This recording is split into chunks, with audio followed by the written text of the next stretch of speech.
Summer is officially here, and what better way to kick that off than with our June tier list? If you're new to the channel or if you missed my May tier list video, I've started making my own tier list in addition to the collaborative effort with Justice League of Discord that we've been doing since about January of this year. The community tier list will be coming out in the next few weeks, and I'll be sure to cover that one as well, but today we're revisiting my rankings from May. And now that we have some baseline rankings from last month, I'm going to be spending most of my time in these videos talking about any new additions, any changes, and if the addition of new champions shifts the meta in a significant way, we'll go back through the full tier list and we'll talk through all the champions and the impact it has on them. And I'll still be covering the S and A plus tier rankings in full here, just for players who don't want to go back and watch the May tier list video.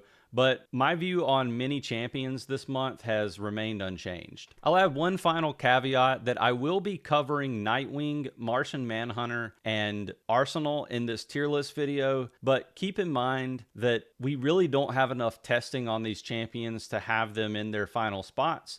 We are making an adjustment to Hawkgirl for that very reason, and I think you're going to continue to see some of these rankings shift as we continue to add more champions to the lineup. I know from what I understand, the summer is going to be jam-packed with new additions, so you definitely see a lot of these things shift around even within the next few weeks. We're expecting Starfire to come to the game on the pre-global launch servers 200 through 205 within the next week or two, and then we'll expect to see that roll out over the next few weeks for the rest of the servers. Before I get started here, one last caveat for this tier list. I've had a few people ask me whether I rank from best to worst, from left to right. That's not the case right now with this tier list. I am looking at updating it so that when you look at the tier list, the champion to the far left, starting on each tier, is going to be the best one, and then it will just kind of snake down from there. So I may make an update to this tier list within the next month before we do the next video. Keep a lookout for that on my server. But in terms of this list that we're looking at here in the video, I'm not stack ranking best to worst. These are just all the champions within each tier, so keep that in mind. For Superman, there's no surprise, but he continues to be the best single target physical damage dealer in the game. I've definitely started to change my views on whether non-spenders should draw for him, but that's largely irrelevant when discussing how good he is as a champion. He's still a must-draw for people who are looking to build Justice League. The Joker is a champion that's very dependent on specific team comps for his best performance. I am keeping him in S tier for now, but I do see a scenario with power creep where he becomes a bit more niche. For now, I think most players should probably go for him and build their accounts around him, but I'll be revisiting him as the summer continues. Poison Ivy is a fairly accessible champion for new players. She has a good kit for controlling enemies. She can deal more damage than the other healers and some of the supporters too. And her healing gets better the more she stars up. She's a clear S tier champion still for me. Constantine is the best AoE damage dealer in the game and quite possibly the best champion in the game, except for maybe Nightwing, for pure damage dealing potential against combat cycle. He's clearly the best against Murder Machine. I think I've seen some Justice League Dark comps with using Flash that are able to get over 300 million damage now, so pretty crazy. You want to draw him as many times as you can on really any account. Not much has changed on my view of Sinestro. He's capable of some serious burst spiritual damage and can be slotted into most combat cycle lineups. He's also, I think, pretty meta for most PvP team comps. I know a lot of you were losing your minds about the addition of Nightwing, and for good reason. He's got a very good kit that can be used in every game mode, and I'm seeing some wild scores in combat cycle right now. It's really nice to see one of the better Robins get some respect, and I think you're going to see a lot more Titans and Bat Family teams out there going forward because of Nightwing. I'm maintaining my A+ ranking for Green Lantern. I did consider adjusting this ranking, but I feel this is the right landing spot. I try not to let factors like cost of acquisition affect my rankings too much, but I do think this is a situation where it's really hard for me to give an S tier ranking due to the fact that a vast majority of players will never get to use him. It's also very difficult to test him when you can only get him to white stars even if you're a pretty decent spender.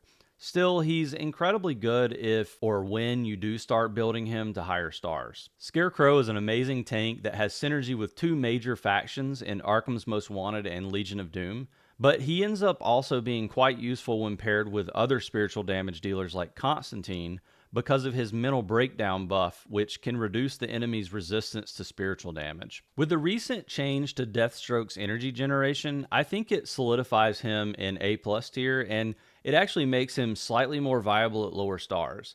I haven't done much testing with him personally, but I do know that there's a felt difference at higher stars, and I'm hopeful that I'll start hearing success stories from people who have him built to high blue or low purple stars.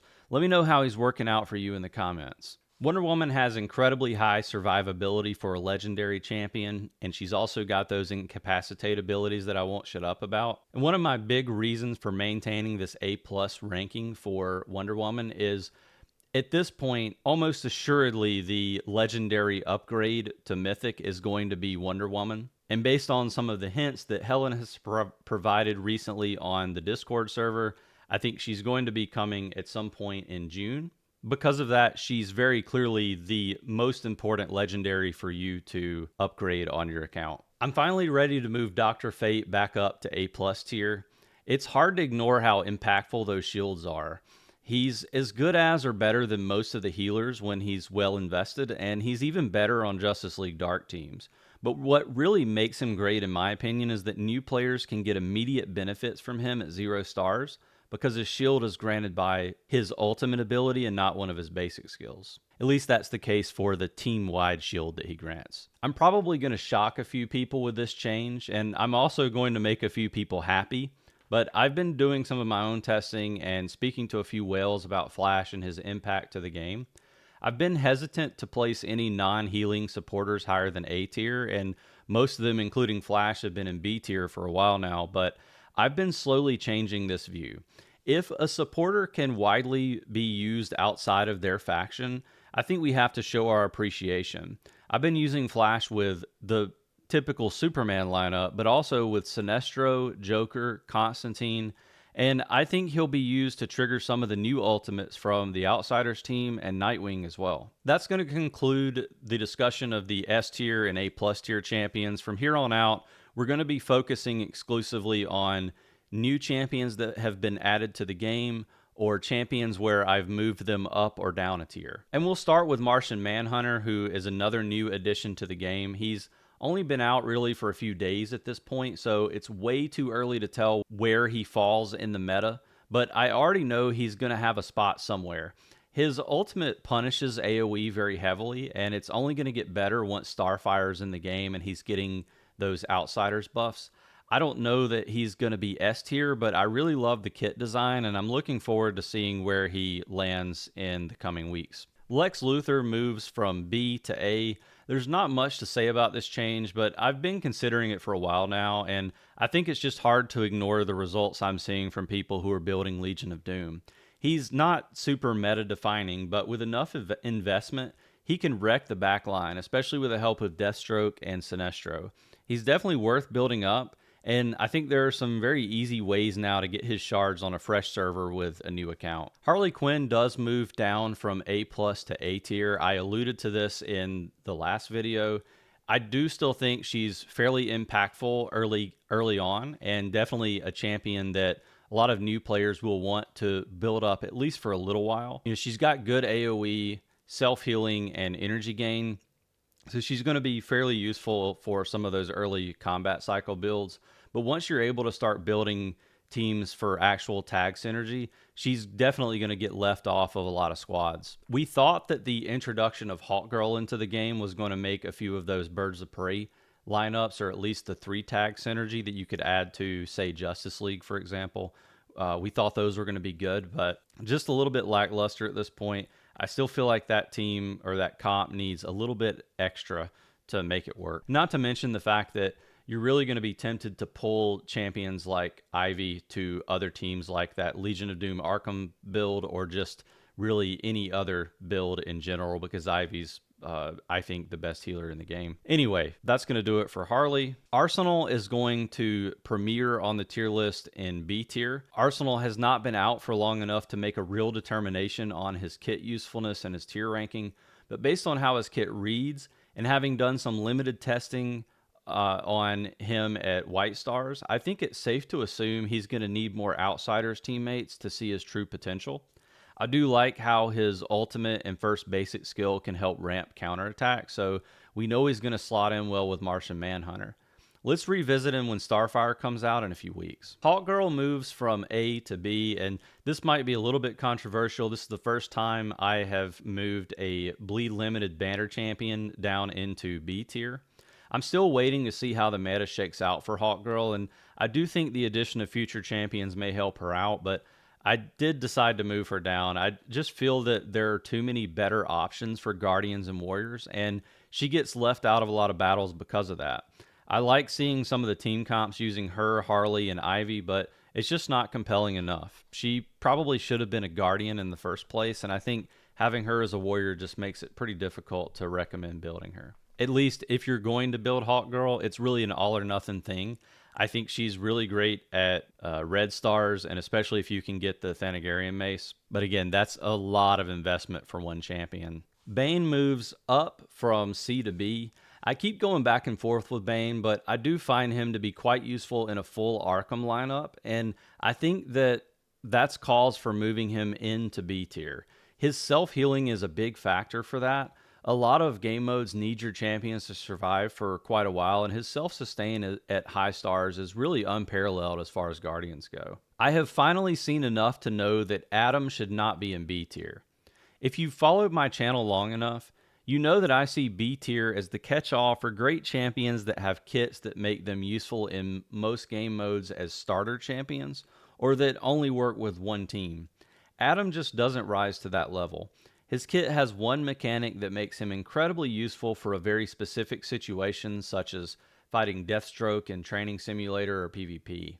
Still worth having, but not worth investing force. That's going to conclude this June edition of the tier list. As with all my prior tier lists, you can find the infographic on my personal Discord, as well as the official Discord for DC Dark Legion. Let me know what you think about these rankings in the comments below. I'm sure there will be some divisive picks here, especially with some of the changes that I've made. But I always enjoy having this discussion with you all, and I'm going to continue to make adjustments to where I think champions should fall based on community feedback, based on videos that I've seen of other people and the success they've had in certain game modes, as well as all the new changes and additions that are coming to the game. I want this to be a collaborative effort with you as my community, and I think some of you will note that I'm definitely trying to make adjustments and changes as I receive feedback that kind of changes my opinion on the way I view some of these champions. I hope you'll consider giving this video a like and subscribing so that you receive notifications for future DC Dark Legion content, and I will see you on the next video.